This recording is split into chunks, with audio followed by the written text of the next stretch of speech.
Well, if you own a home with a garage backing onto a laneway behind it, maybe you've thought about building an apartment above that garage. Well, right now it's actually not allowed in this city, but the city could be one step closer to making it easier for homeowners to do just that.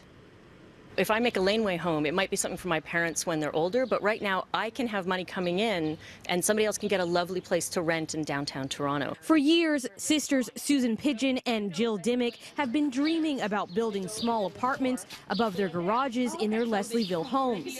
It went on the back burner for us. It was too costly, too complicated. You could spend a lot of money applying for permits and not get them, get drawings and not be able to build it. As it stands, those types of apartments, referred to as laneway suites, are not allowed in Toronto, except in special circumstances. Right now, the city makes decisions on a case-by-case basis, but some are hoping to change that.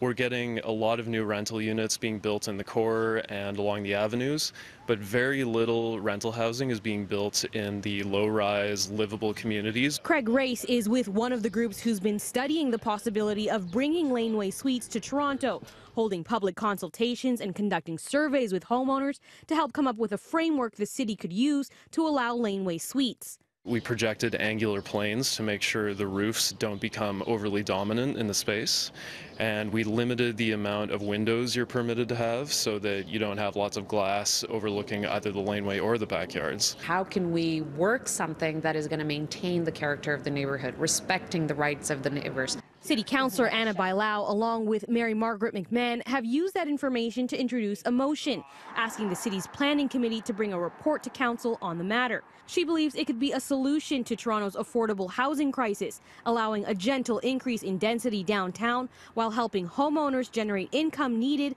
to afford a home. It's basically, I often say, taking your basement apartment and put it on top of your garage. Race also points out it could increase property values for homes with laneway garages, even if they aren't retrofitted.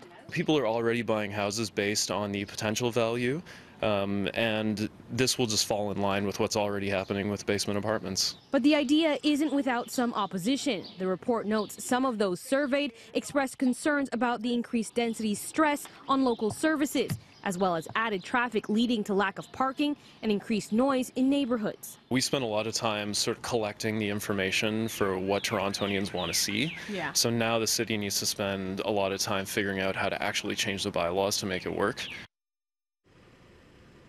Now, the report that derived from those community consultations will be brought to the Toronto and East York Community Council June 13th, and the public will also have a chance to give their input then. The city's planning committee is expected to bring a staff report to council early next year.